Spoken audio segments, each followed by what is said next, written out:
This channel does not promote any violent, harmful, or illegal activities. All content provided by this channel is meant for an educational purpose only. Hello friends, welcome back to my channel. আজকে আমরা এই ভিডিওর মাধ্যমে দেখে নেব voter verification শুরু হতে চলেছে। এই 11টি ডকুমেন্ট আপনাদের হাতের কাছে কিন্তু রাখতে হবে। সময় থাকতে আপনারা এই ডকুমেন্টগুলো হাতের কাছে রাখুন, না হলে কিন্তু ভোটার কার্ড ভেরিফিকেশন হতে পারবে না এবং পরবর্তী যে নতুন ভোটার ভেরিফিকেশন লিস্ট বেরোবে বা নতুন ভোটার লিস্ট বেরোবে সেখানে কিন্তু আপনাদের নাম থাকবে না এবং আপনি যাবতীয় সুবিধা থেকে কিন্তু বঞ্চিত হয়ে যাবেন। সে আপনার প্রকল্পই হোক বা ব্যাংকিং বা অন্যান্য যে পরিষেবা রয়েছে সমস্ত কিছুই কিন্তু বাতিল হয়ে যাবে। সেক্ষেত্রে অবশ্যই আপনাদের ভোটার ভেরিফিকেশনটা সঠিকভাবে করবেন।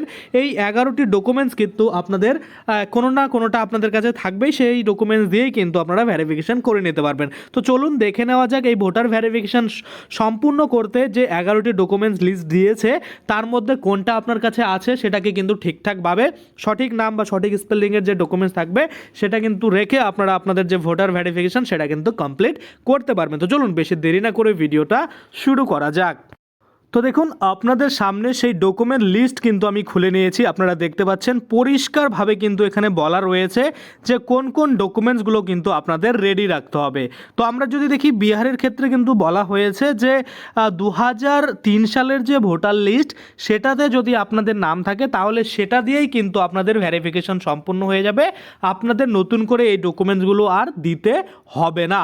কিন্তু যাদের নাম থাকবে না তাদের কাছে কিন্তু এই ডকুমেন্টগুলো অবশ্যই থাকতে হবে। তো প্রথমত যদি আমরা দেখি এখানে কোন ডকুমেন্টের কথা বলা হয়েছে, দেখুন এখানে পরিষ্কারভাবে বলছে যে any identity card, pension payment order issued to regular employee pensioner of any central government or state government or PSU. এখানে বলছে যে কোনো একটা আইডি কার্ড যেটা পেনশনের হতে পারে বা অন্য কোনো এমপ্লয়ির হতে পারে, আপনি পেনশন পেয়ে থাকেন সেন্ট্রাল গভর্নমেন্ট বা স্টেট গভর্নমেন্ট থেকে যেখান থেকেই পান, যে কোনো একটা আইডি প্রুফ থাকলেই কিন্তু হয়ে যাবে। দ্বিতীয়ত বলেছে any identity card certificate document issued in India by government, অর্থাৎ গভর্নমেন্টের দ্বারা যে কোনো ডকুমেন্টস যদি আপনার কাছে থেকে থাকে যে কোনো আইডি প্রুফ তাহলেই কিন্তু হয়ে যাবে। তারপরে দেখুন এখানে ওটাও বলছে যে যদি ব্যাংক, পোস্ট অফিস, এলআইসি এগুলো যদি হয়ে থাকে কোনো ডকুমেন্টস তাহলেও কিন্তু হবে। ধরুন আপনার কাছে এলআইসির কোনো কাগজ আছে সেটাও কিন্তু হয়ে যাবে। তৃতীয়ত বলেছে বার্থ সার্টিফিকেট, চতুর্থ বলেছে পাসপোর্ট এবং পঞ্চমে বলেছে আপনারা দেখতে পাচ্ছেন যে ম্যাট্রিক সার্টিফিকেট বা এডুকেশনাল সার্টিফিকেট, যেটা কিন্তু অবশ্যই ইস্যুড করা হবে রেকগনাইজড বোর্ডস বা ইউনিভার্সিটির দ্বারা।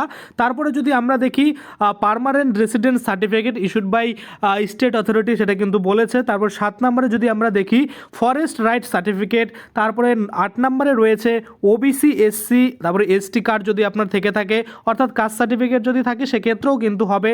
তারপরে দেখুন এনআরসিতে যদি আপনাদের নাম থেকে থাকে বা ন্যাশনাল রেজিস্টার্স অফ সিটিজেন্স সেটাতে যদি আপনাদের নাম থাকে তাহলেও কিন্তু হয়ে যাবে। এবং 10 নম্বরে family register prepared by state local authorities তাহলেও কিন্তু হবে। অনেকের কাছে ধরুন এই ডকুমেন্টসগুলো নেই, সেক্ষেত্রে দেখুন ফ্যামিলি রেজিস্টার হলেও কিন্তু হবে, যেটা প্রিপেয়ার্ড বাই স্টেট বা লোকাল অথরিটিস, তাহলে কিন্তু সেটাও আপনার ভ্যালিড প্রুফ হিসাবে ধরা হবে। তারপরে যদি আমরা দেখি 11 নম্বরে বলেছে যে any land house allotment certificate by government, অর্থাৎ গভর্নমেন্টের দ্বারা যে কোনো আপনার যদি জমির কাগজ থেকে থাকে বা আপনার যদি কোনো ঘর সেটার অ্যালটমেন্ট থেকে থাকে, সার্টিফিকেট থেকে থাকে তাহলেও কিন্তু হয়ে যাবে।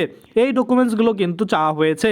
তাছাড়া কিন্তু আপনাদের বলে দিই যারা কিন্তু 2002 সালের ভোটার লিস্টের নাম রয়েছে তাদের কিন্তু এই ডকুমেন্টসগুলো না হলেও হবে। শুধুমাত্র 2002 সালে যদি আপনার ভোটার লিস্টে নাম থাকে তাহলে সেই যে নাম বা আপনার যে ভোটার লিস্টের নাম রয়েছে সেই লিস্টটা দিয়েই কিন্তু আপনার যে ভেরিফিকেশান সেটা কিন্তু সম্পূর্ণ হয়ে যাবে। আশা করি আপনারা বুঝতে পেরেছেন। আজকের জন্য ভিডিওটা এখানেই শেষ করব। যদি ভিডিওটা ভালো লাগে অবশ্যই একটা লাইক করে দেবেন। যদি আমার চ্যানেলে প্রথমবার ভিজিট করে থাকেন নিচে একটা রেড কালার সাবস্ক্রাইব বাটন দেখবেন, ওখানে ক্লিক করে সাবস্ক্রাইব করতে পারেন। আর সাথে যে বেল আইকনটা রয়েছে ওখানে ক্লিক করে বেল আইকনটাকে এনেবল করে দেবেন। তাতে করে কী হবে, যখনই আমি এই ধরনের কোনো ভিডিও বানাবো সেটার যে নোটিফিকেশান সেটা কিন্তু আপনার কাছে পৌঁছে যাবে। ধন্যবাদ।